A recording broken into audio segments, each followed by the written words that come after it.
All right, folks, thank you. Please have a seat. Welcome to the 13th annual Run for the Toad and the press conference and panel discussion. This is one of my favorite times of year.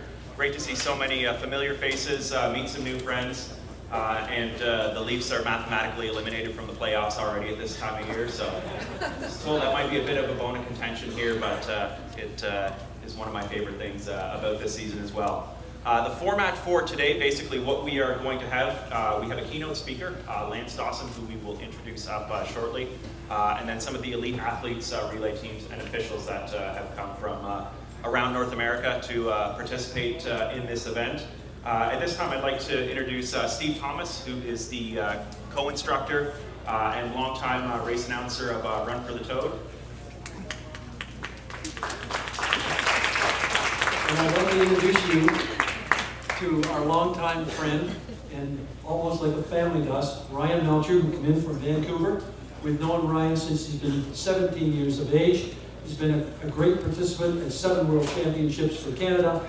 He's a great sportsman and a great friend of ours. Thank you, Ryan.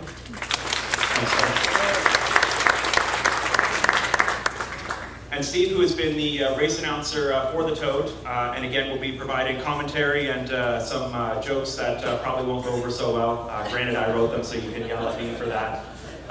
Steve is a longtime fixture in the running community here. Those that have been involved with Runner's Choice will know his influence and guidance of many runners, from weekend warriors to elite level runners. Over the years, competitive runner himself back in the day, 225 Boston Marathon runner in 1981. Doesn't look as old as he is, but yeah, many moons ago. So Steve Thomas.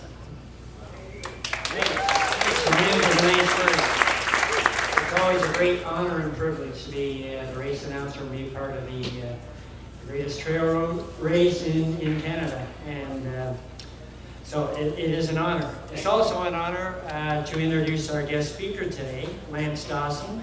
Lance did his undergrad at the University of Waterloo, a massage therapist for 17 years, 13 with Waterloo Sports Medicine, 14 years with Speed River.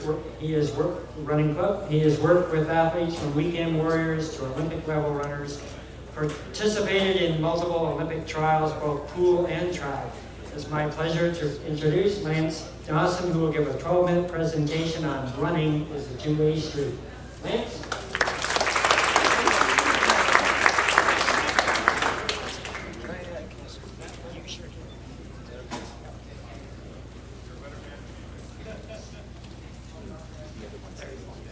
Okay, great. Hi. Does this work? Okay, we're good.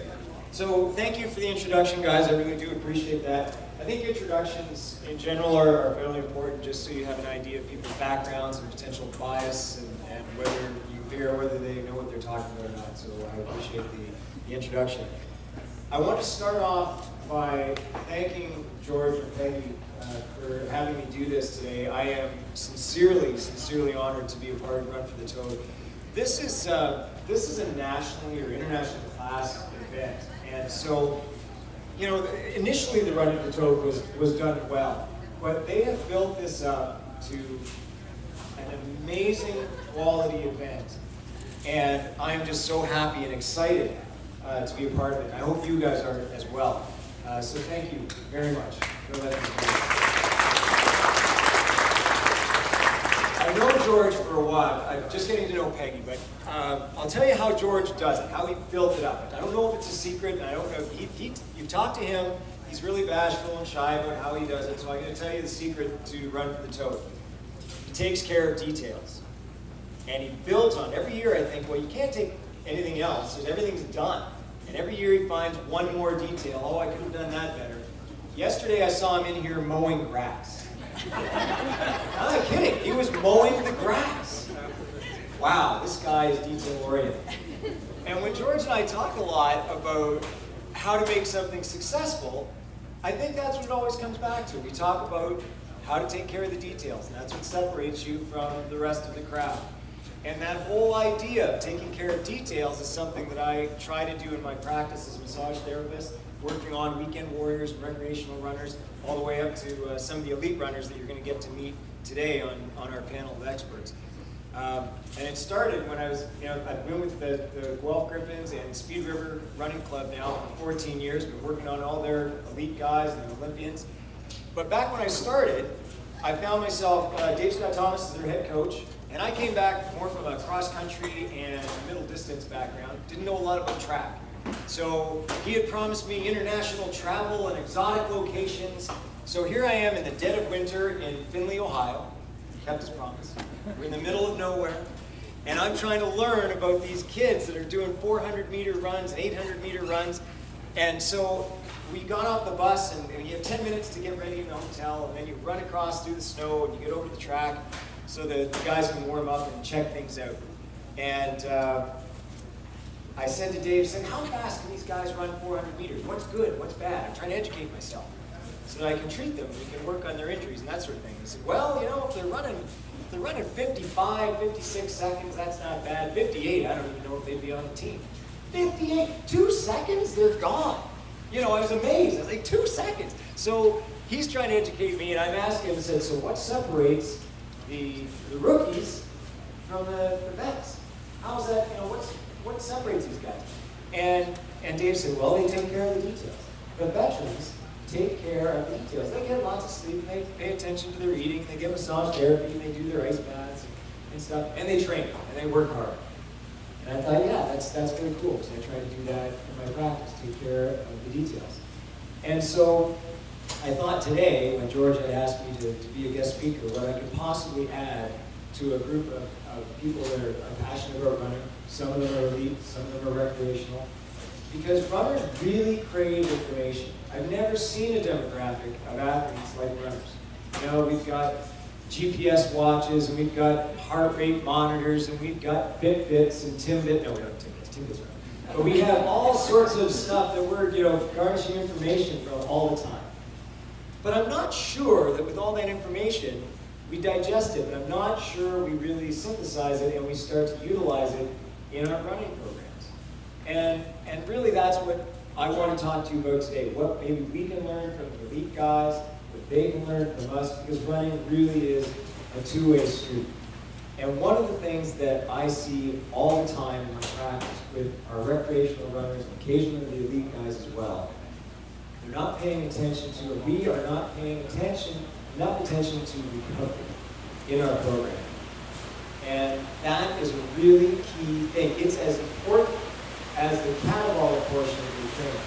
So when you're running, when you're working out, doing all those right things, that's catabolic. You're tearing our body down. If you do it all properly, during the rest period, it's the anabolic state where it gets stronger, you get fitter.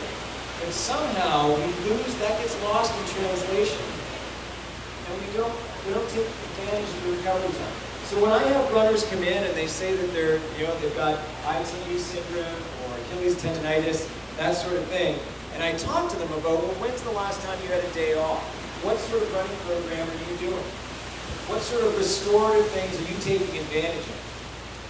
A lot of times they have this look and, well, I know I shouldn't do all quality work, hill work, and speed training, and tempo. I haven't had a massage in a while. I haven't taken a day off for a while. Stretching's really not my thing.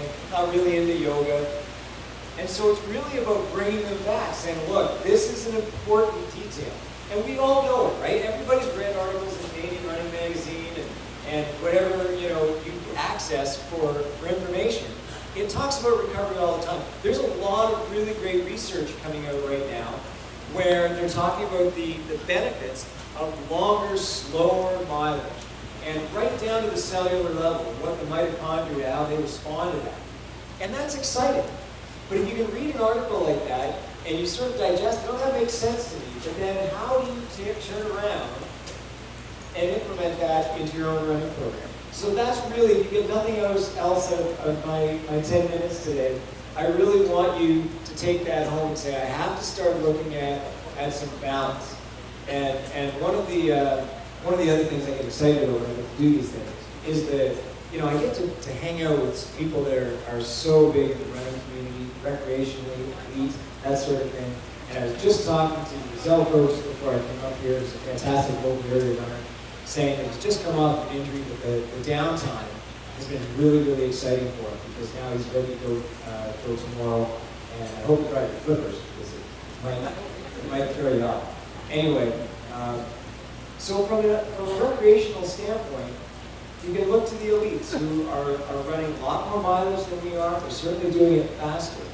But they have scheduled times where they have to back it down. They have scheduled workouts where this is just about quantity. It's not quality. It's just getting out, getting the body neurologically ready to perform and allowing it to recover. And they're also encouraged to take, sometimes it's just a day off. Sometimes it's to spend time doing something completely different from running to get that balance back. Now, it's a little harder to think sometimes, what do the elite guys, what could they possibly learn from us as recreational runners? I think that has to do a little bit more. Sometimes my wife is a sport exercise psychologist, spends a lot of time with our elite guys talking about their identity and expanding their identity beyond just being runners. And I think that is so important. And I think that's maybe what they can learn from us. Because here's what happens. When you have any type of challenge in life, an injury, a setback, it forces you to redefine who you are. So if I can't run the way I have always run, and if I only define myself as a runner, you're a little lost. And it's a challenge as a massage therapist, as a physiotherapist, as an athletic therapist, as a personal trainer. When you're dealing with these runners, you're dealing with these athletes, one of the biggest struggles is not so much the pain that they're in, but how do we define who they are and how do we approach this injury for the next 4 to 6 weeks. So, the elite guys have a lot of experience with, sport exercise psychologists to help them work through that.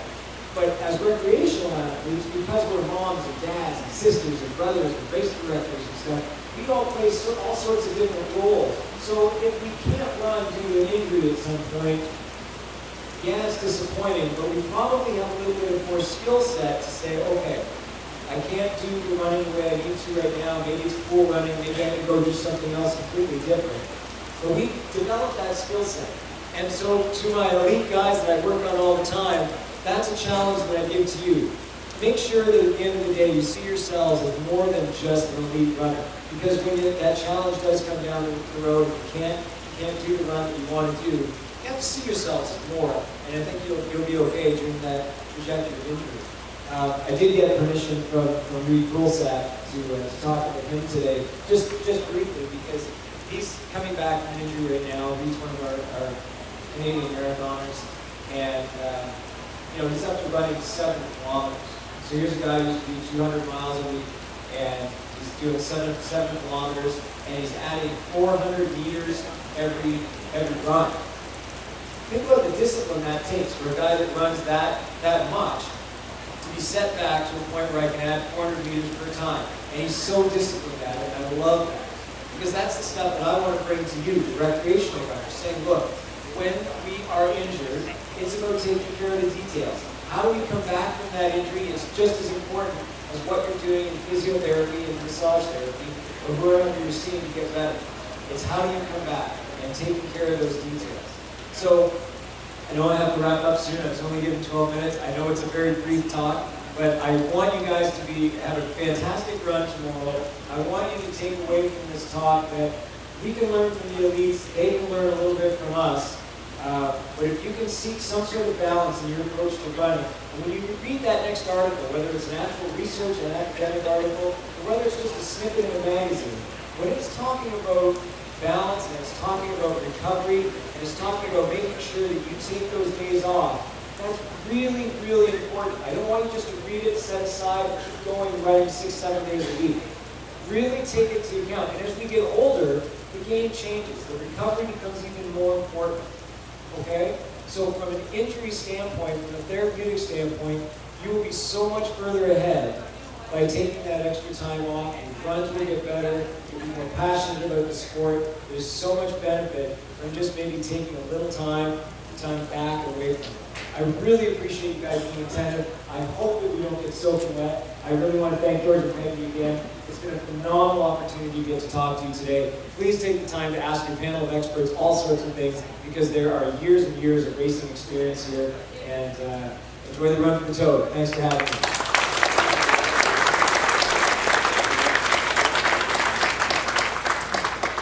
Thank you so much, Lance. So I gotta type in my password to get it back up. Best password as an FYI is incorrect, because if you forget your password and you type it in wrong, it'll tell you your password is incorrect, and then you can remember what your password was. Before we bring up the panelists, I'd just like to call out a few of the sponsors. First and foremost, Sonobe Canada, who was the provider of the lunch today. Special thank you to them, and a round of applause. The Best Western, who is providing the accommodations for the out-of-town and elite athletes as well. Peggy's the corporate sales director there, just as an aside. There's going to be somebody else that's very important here because she's sprinting up here. The general manager, yeah, you definitely have to call out the general manager. Thank you.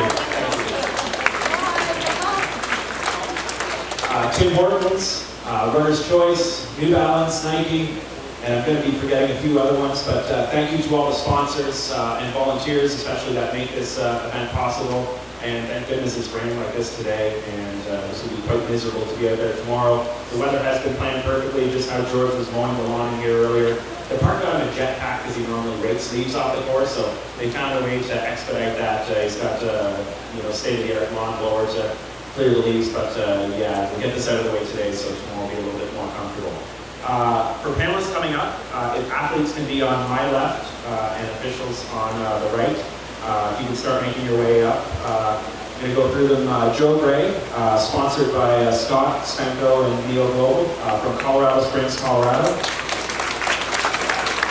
Taylor Milne, AGSI and New Balance, out of Guelph, training with the Speed Driver Track Club. Cleve Thorson, sponsored by Saucony, also involved with the Speed River Track Club. Terrence Adama, sponsored by New Balance out of Windsor, Ontario. Stacey Kerrigan of the Nike Canada Trail Team, recently as of a week living in Calgary, but from Kelowna.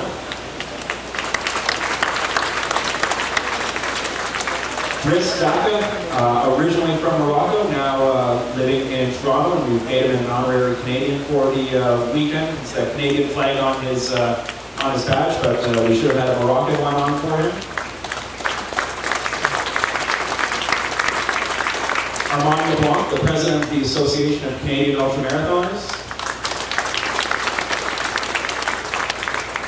Mike Spindler, the president of the Cumberland Valley Athletic Club and the coach of the United States National 100K and 24-hour teams.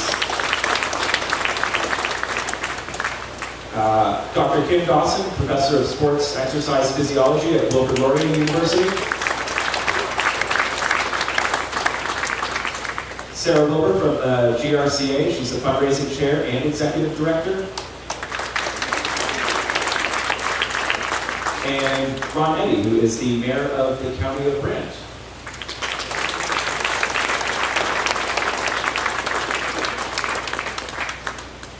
So basically how this will work is we're just going to go through and each individual will be given a question or a two-part question to go through. Hopefully you guys can learn some things for them. Feel free to grab any of the officials or athletes after if you are curious or have any questions on what they've done, tips or secrets to success. There's a wealth of knowledge on both sides of this table. A tremendous talented field this year that's been assembled, and from national champions to people that have run a 2:11 marathon to Olympians. We're really honored to have all of you here participating in this event. And I know the local community is excited to see you guys go at it pretty hard tomorrow. This time I'll turn it over to Steve, who's going to kick off the questioning of the panel. And everybody here, I know that rain's coming down pretty hard, but we'll yell if we have to, but we're still good. Andy, it's still 0-0 at the bottom of the third. Still keeping an eye out for you. FYI, both of us are Tigers fans up here, so this is, a little awkward to keep you in on the Orioles doing stuff. We got you covered. No. Sorry, I'm going to pass. Panelists, just pass it along, and it's live as well. Our first panelist is Cleve Thorson. Cleve is a past Toad champion and course record holder. While third overall Cleve in the fastest race ever, you were the first Canadian taking the national title. What is your race plan coming into this year? So I guess this year the race plan, I'm feeling a little better than I was last year. So I run faster than last year and hopefully faster than I did 2 years ago. My personal best. So going into the race, I think the personal best is always a good feeling. So we'll see what happens with the overall place. You're feeling fit? Yes, very good. Good. Good luck tomorrow. Thank you. Our next panelist is Taylor Milne. Taylor, your stout running resume includes representing Canada at the 2008 Beijing Olympics in the 1500 meters. Last year, you anchored the winning Canadian relay team, evening the series in the Canada Cup race at 1 apiece. What makes the relay format at this event special for you to partake in? Excuse me. I guess this year, again, double special for me because one, we're representing Canada. That's number one thing. That's awesome. And number two, we're doing it with team members all from Speed Over Track Club, which is just down the road. So I get to represent two things that I care very much about: my team and my country. So we're just down the road. We have track runners, we have marathon runners. It's not often we get to show ourselves on the trails. It's I won't say it's out of our skill set, but it's not something we do very often. So we want to show that we can run track, we can run marathons, we can run trails with anybody in the world. We're going to try to do that tomorrow. Well, good luck.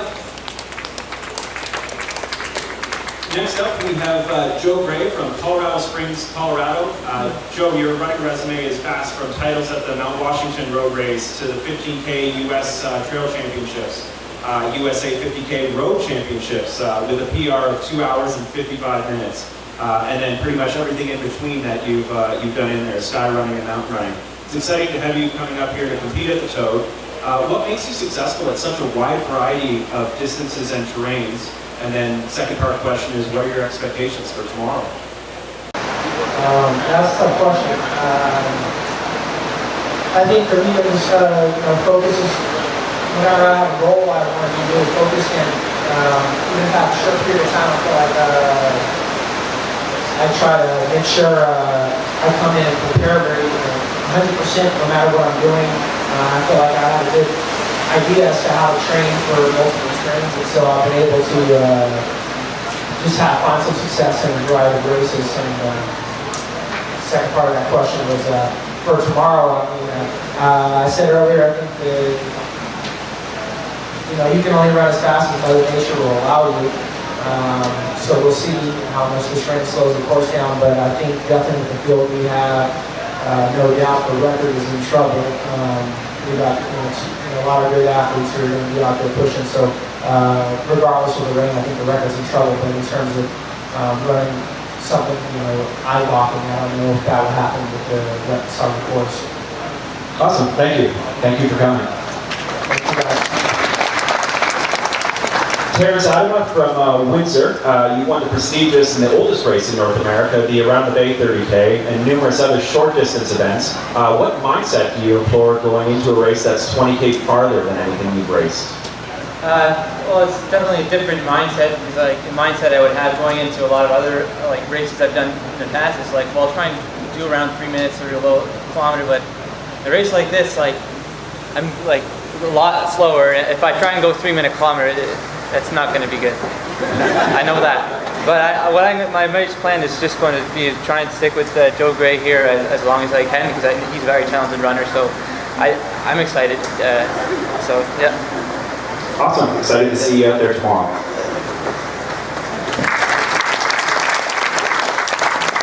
Next up, Stacey Kerrigan, who was the 2013 Run for the Toad champion and Canadian 50-kilometer trail championship, becoming only the second female to break the 4-hour barrier here, the other being Ellie Greenwood. What are your thoughts coming into this year's event and defending your title? Well, this year I had a little bit more challenge with my training over the summer. I had to strike a balance between recovery and my training, as well as a move, which was a little bit a little bit unnerving coming into a big race and to defend a title. But, well, hopefully I've had a few races this summer that I was surprised myself and came out stronger than I had hoped, so I'm hoping that tomorrow I will come out strong again. If not, I'm just looking forward to a good time and a great event. Awesome, thank you. Good luck tomorrow. And we have Driss Daka, originally from Morocco, currently living in Toronto, who will definitely, I believe, have the fastest marathon PR of anybody in the field. In 1993, he was second place at the Berlin Marathon in 2 hours and 11 minutes. As a masters runner in Salt Lake City, which is at altitude of 4,500 feet, he had a best time of 2 hours and 22 minutes. Driss, you covered 50K in training before, but what are you expecting about your debut in a 50-kilometer race? I think the race will be fun for me.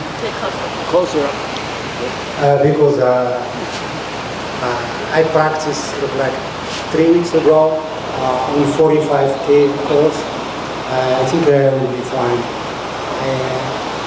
And we will see how it will go tomorrow.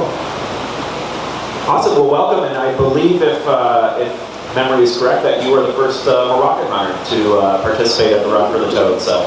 Oh, that's for sure. Before we move over to the panel on the official side, just a couple other notes. Bib 674, Georgia said, is the only bib number that has been retired by the race. A runner by the name of Scott Weiler, who had participated in many Run for the Toads and was planning on partaking that year, passed away on an expedition in Nepal. So 674 was retired in his honor. Nobody will ever run with 674 again. And there is, at the back of the stage, there is a board with some signatures and a bit about the story of Scott Weiler.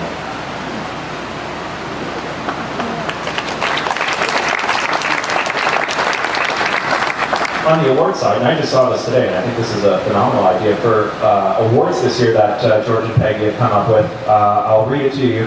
October 4th, 2014, today I raced one of the greatest trail races in all of Canada. I was fortunate enough to be an award winner. In the face of intense competition, I owe so much to you for helping steer me across that finish line. So it's a pay it forward event. The idea is the winners will be receiving one of these, and then they can choose whoever they see fit to pass this award on to as a thank you for all the support that they have given in. So this is the look of it, and that's the what I read was the inscription on it, which I think was a very nice touch of George and Peggy to come up with as something unique and special for this year's award.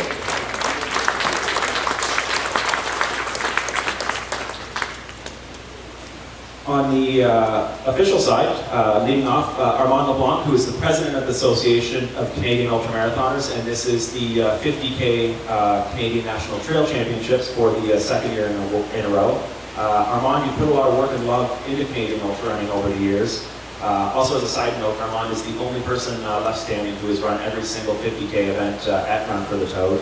Joe Cleary shared that designation with him last year, but unfortunately had to miss, so now Armand stands alone on that list as the sole one remaining.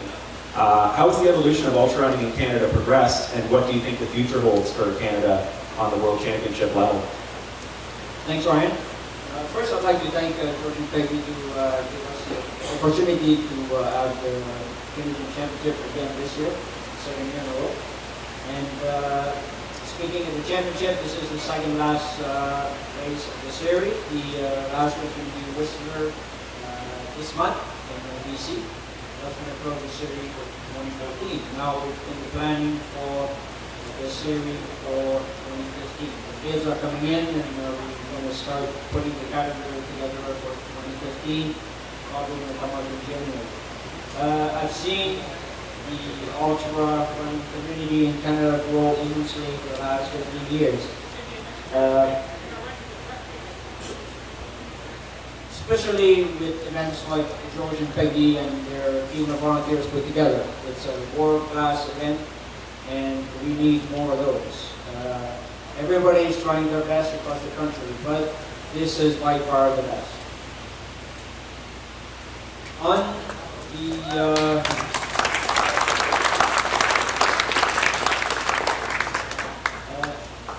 On the ACU side, we just finishing the selection for the national team going to Qatar in November for the World 100K.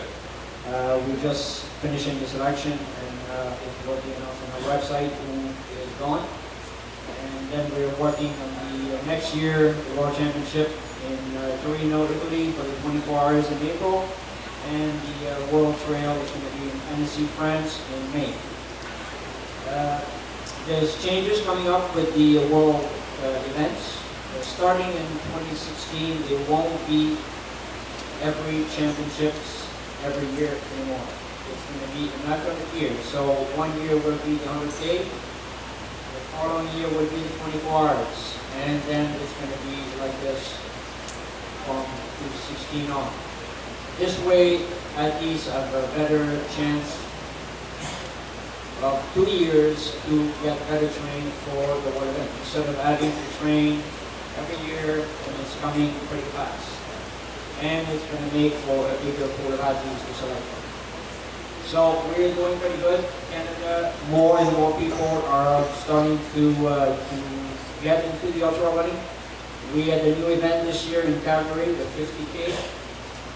Calgary came up with at their marathon 50K event in anniversary of the Waterworks Brewery. That brought in 500 runners right off the bat. And they didn't even know about the championship, so they ended up with the 50K road championship. And from there, 4 people qualified for the World 50K Challenge coming up also in Qatar in November. And 4 of the athletes are going there. So it's going to be a very, very fast ride. Thank you. Awesome. Thank you, Armand. Next up, Mike Spindler from Hagerstown, Maryland, a very special guest of the Run for the Toad, and has been for numerous years. Mike had a lot of influence on this race, getting off the ground. It's always fun to have the gang from Maryland up here. Mike is actually a past course record holder for the JFK, won it in 1982, 1983, and has been race directing it for 21 years, I believe now. If you're ever going to do your first 50 miler, as a plug for the JFK, the Toad is hands down where you want to start your 50K. JFK is a phenomenal, well put on race, and the one if you're going to make your 50-mile debut. That's the race that you want to do it at. Mike, it's great having you up again this year. The Americans took the title in the inaugural Canada USA Cup in year 1. Canada gave a little bit of a spanking back last year, and I guess this year's kind of the rubber match, or someone will take the lead. You've assembled a pretty fast collection of folks from down in your area. What are you expecting for Saturday for the relay competition? Thanks for your kind words about the JFK. We've got a pretty interesting squad here, a mixture of veterans and some young post-collegiates. And we've got a fantastic squad from Canada defending the title. And to be quite honest, we're going to have to be on a very top of our game to have a chance of being competitive. But that's why we're going to line them up. George's going to shoot a gun tomorrow morning, and we're going to have a race. And so we're ready to do some battle. Friendly battle. Awesome. Always a pleasure having you up here. Thanks, Mike.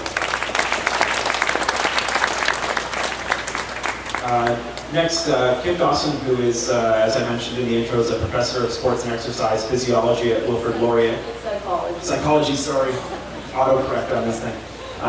Mental skills provider of the Canadian Sports Institute, and works with athletes such as Eric Gillis, Nicole Fuentes, and Alex Janae.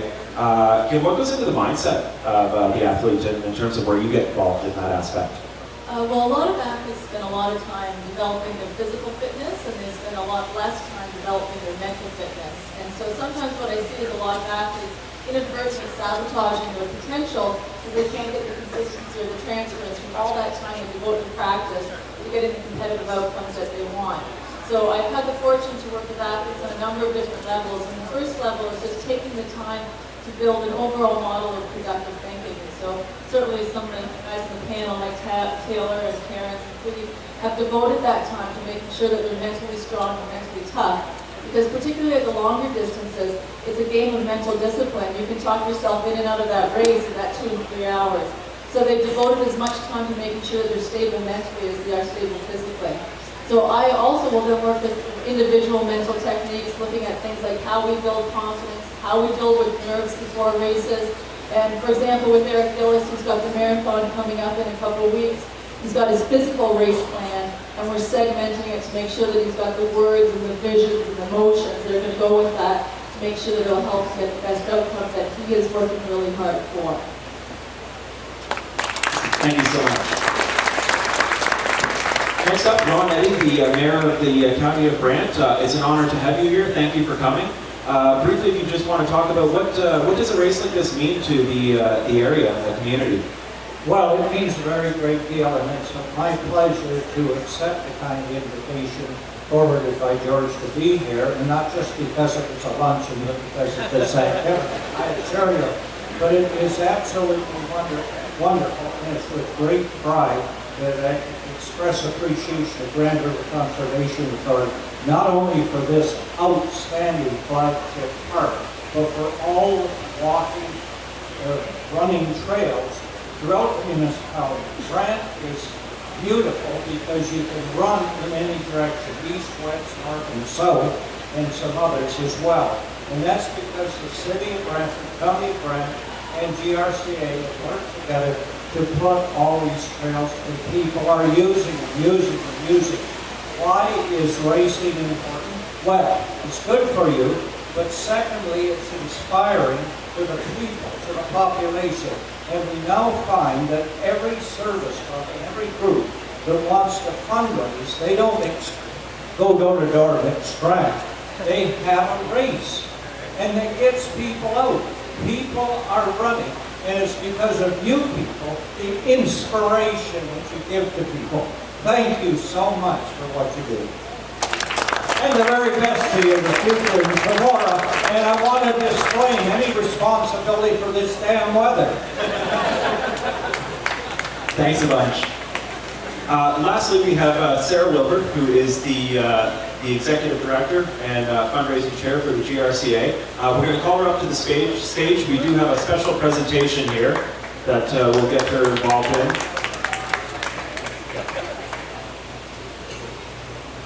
So, for those that are here for the first time, this race is now in its 13th year. Many of these trails that you will run on tomorrow or have run on in recent years weren't here when the first race occurred in 2002. The work that George and Peggy, the race directors, have put into it, the time, the love, and the passion to help maintain the trails and raise funds to develop new trails and expand the park, not only for this race, has created a huge opportunity, but as the Mayor alluded to, just for the general public to come out and enjoy Pinehurst Park, not only during the running season, but cross-country skiing and snowshoeing in the winter as well. A lot of these funds help create new trails, one of which there's a trail called the Lakeshore Trail that is going to circumnavigate the iconic lake that you see just out of the start-finish area. George and Peggy, if you want to come up to the stage, we have a special presentation for you regarding this trail. And Joe, if you want to come up to the stage as well.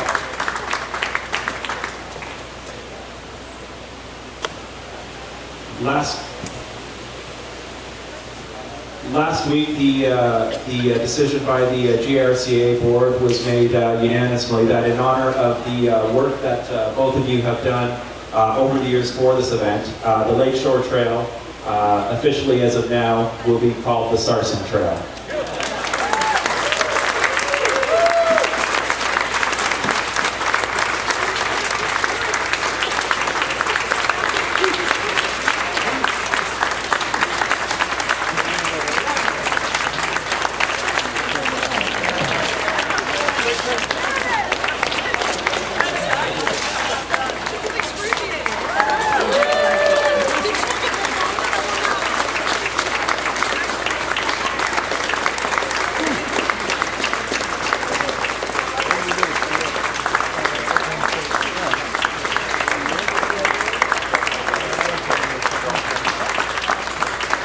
You guys up in front just to get a picture of that. George and Peggy obviously in the middle.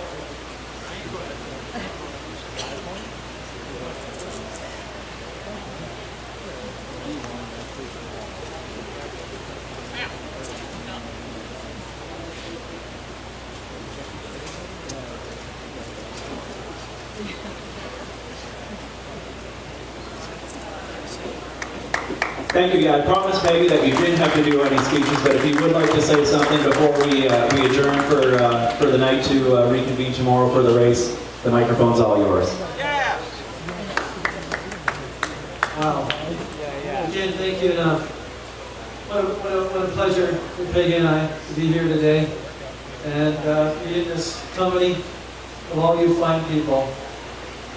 Over the years, we've had such pleasure, this opportunity that's been afforded to us to be able to put something back into the system.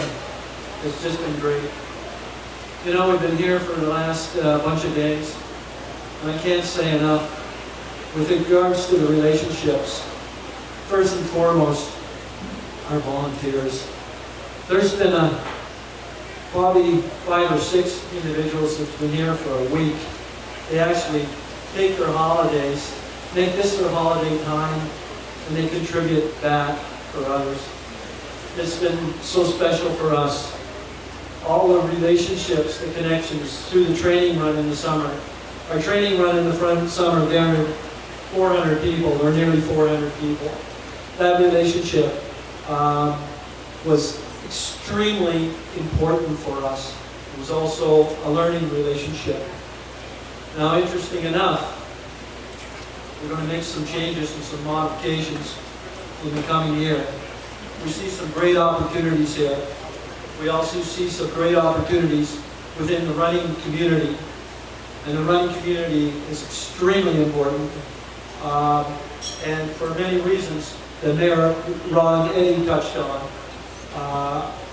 Therefore, other new people being introduced into the world of running. And we're looking for ways in how to bridge that gap. And we're planning that right now.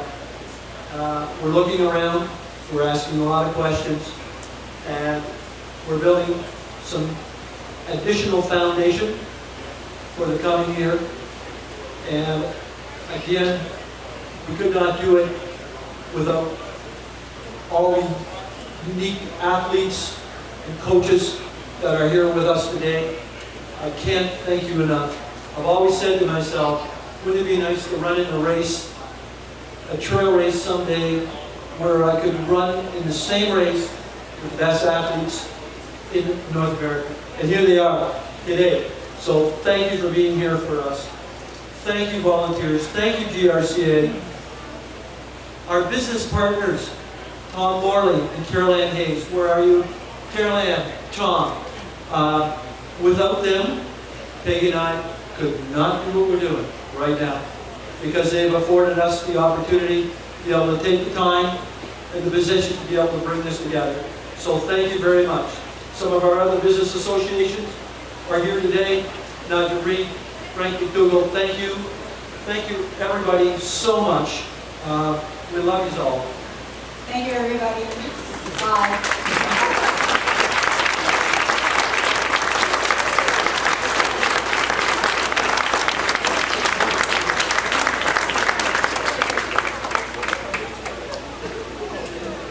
Thank you, everybody, for being a part of this. Thank you, officials, and thank you, athletes.